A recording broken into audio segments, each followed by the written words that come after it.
How are the dynamics right now between the Chinese trade representatives and their communist leadership in Beijing? What is the relationship of a trade team coming back from Washington to the leadership behind the red doors?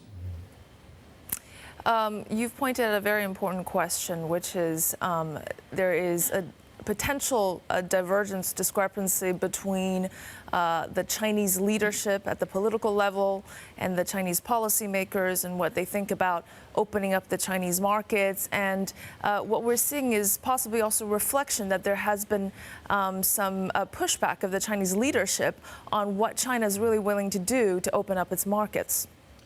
Well, what are they willing to do to open up their markets? Isn't their number one to do to just wait out this mercantilism?